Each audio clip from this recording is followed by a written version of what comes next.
सुबह सुबह आपके लिए लेकर आए हैं देश दुनिया की ताजा और बड़ी खबरें। यह खबरें खासकर पढ़ने वाले बच्चों के लिए, किसानों के लिए, सरकारी कर्मचारियों के लिए और कारोबारियों के लिए भी बेहद जरूरी है। साथ ही जीएसटी, राजनीति, मौसम, अंतर्राष्ट्रीय मामलों और ताजा ब्रेकिंग अपडेट भी आपके सामने रखेंगे। तो चलिए शुरू करते हैं और आज की खबरों को विस्तार से जानते हैं। सबसे पहले बड़ी खुशखबरी है जीएसटी से जुड़ी हुई। सरकार ने इसे पूरी तरह से रिफॉर्म कर दिया है। अब महंगे शैम्पू, टूथपेस्ट, हेयर ऑयल, साबुन, टूथब्रश, शेविंग क्रीम जैसी चीजों पर 18% टैक्स के बजाय सिर्फ 5% टैक्स लगेगा। दूध से बने उत्पाद जैसे चीज, बटर, घी, नमकीन और यहां तक कि बच्चों की फीडिंग बोतल, नैपकिन, डायपर और सिलाई मशीन तक पर जीएसटी 12% से घटाकर 5% कर दिया गया है। इतना ही नहीं, कॉपी किताबें, रबर, पेंसिल, शार्पनर और चार्ट, ग्लोब जैसी पढ़ाई से जुड़ी चीजों पर अब जीएसटी पूरी तरह खत्म कर दिया गया है। यानी बच्चों के लिए पढ़ाई अब और भी आसान होगी। सरकार ने बुधवार को जीएसटी काउंसिल की 56वीं बैठक में यह ऐतिहासिक फैसला लिया और अब सिर्फ दो स्लैब बचेंगे, -5% और 18%। स्वास्थ्य और बीमा क्षेत्र को भी बड़ी राहत दी गई है। जीवन और स्वास्थ्य बीमा पर अब कोई टैक्स नहीं लगेगा। अब बात करते हैं किसानों की। ट्रैक्टर के टायर पुर्जे, ड्रिप सिंचाई और स्प्रिंकलर जैसे उपकरणों पर जीएसटी घटाकर 5% कर दिया गया है। यानी खेती का खर्चा कम होगा और किसानों को सीधी राहत मिलेगी। इधर बिहार से सियासी खबर आई।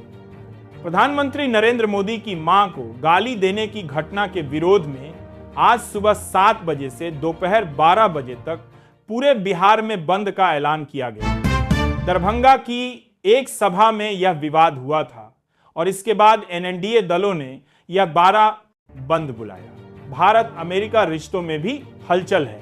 वाणिज्य मंत्री पीयूष गोयल ने कहा कि नवंबर तक दोनों देशों के बीच ट्रेड डील होने की उम्मीद है। यह डील भारत पर लगे ऊंचे टैरिफ को कम करेगी। मौसम की बात करें तो उत्तर भारत के कई राज्यों में बुधवार को भारी बारिश हुई। दिल्ली एयरपोर्ट पर 340 से ज्यादा फ्लाइट डिले हो गई।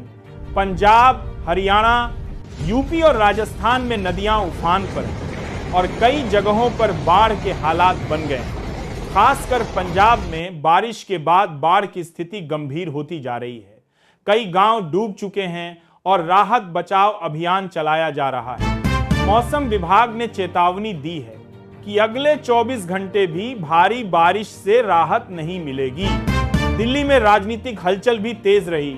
बिहार बीजेपी कोर ग्रुप की अहम बैठक गृह मंत्री अमित शाह के आवास पर हुई। सीट बंटवारे का फार्मूला तय नहीं हुआ है, लेकिन रणनीति पर मंथन चला।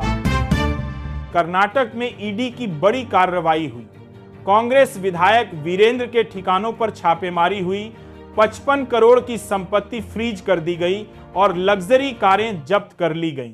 आरोप है कि वे एक ऑनलाइन सट्टेबाजी ऐप से करोड़ों रुपए कमा रहे थे। अंतर्राष्ट्रीय खबरों में उत्तर कोरिया के तानाशाह किम जोंग उन फिर सुर्खियों में हैं। चीन की राजधानी बीजिंग में रूस के राष्ट्रपति पुतिन से मुलाकात के बाद उनके बॉडीगार्ड्स ने उनका इस्तेमाल किया हुआ गिलास तक साथ ले लिया।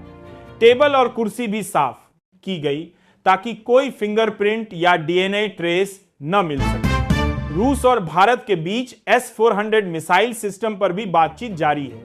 2018 की डील के तहत भारत को 5 सिस्टम मिलने थे, जिनमें से 3 मिल चुके हैं और बाकी 2 की डिलीवरी 2026-27 तक हो जाएगी। अमेरिका के पूर्व राष्ट्रपति डोनाल्ड ट्रंप ने कहा कि भारत पहले ऊंचे टैरिफ लगाकर अमेरिका को मारता था, लेकिन अब 0 टैरिफ का ऑफर दे दिया है। पड़ोसी देशों से आए अल्पसंख्यकों को भारत सरकार ने बड़ी राहत दी है। पाकिस्तान, बांग्लादेश और अफगानिस्तान से धार्मिक उत्पीड़न के कारण आए हिंदू, सिख, बौद्ध, जैन, पारसी और ईसाई समुदायों के लोगों को बिना पासपोर्ट देश में रहने की अनुमति दी गई है। चीन ने अपना 80वां विक्ट्री डे मनाया। राजधानी बीजिंग में सबसे बड़ी सैन्य परेड में रोबोट भेड़िए, बिना पायलट के लड़ाकू विमान, पानी के अंदर चलने वाला ड्रोन और अंतरिक्ष मिसाइलें प्रदर्शित की गईं। ये सब देखकर दुनिया भर में चीन की तकनीकी ताकत की चर्चा हो रही है। भूटान के प्रधानमंत्री भी कल यानी 5 सितंबर को भारत आएंगे। वे अयोध्या में रामलला के दर्शन करेंगे और उनका भव्य स्वागत होगा। मराठा आंदोलन की गूंज भी थमने का नाम नहीं ले रही। मुंबई के आजाद मैदान से 5 दिन में 125 टन कचरा निकला। हाईकोर्ट ने पूछा कि इस नुकसान की भरपाई कौन करेगा। महाराष्ट्र सरकार ने प्राइवेट कंपनियों में अब 10 घंटे काम का नियम पास किया है। पहले 9 घंटे काम करना पड़ता था। सरकार का कहना है कि इससे कारोबार आसान होगा और रोजगार बढ़ेंगे। तमिलनाडु में चुनाव से पहले एनडीए को झटका लगा है। दिनाकरण की पार्टी ने गठबंधन तोड़ दिया है। शिक्षा क्षेत्र में बदलाव की बात करें तो सीबीएसई ने 2025 सत्र के लिए 10वीं कक्षा की परीक्षाओं को लेकर नए दिशा निर्देश जारी किए हैं।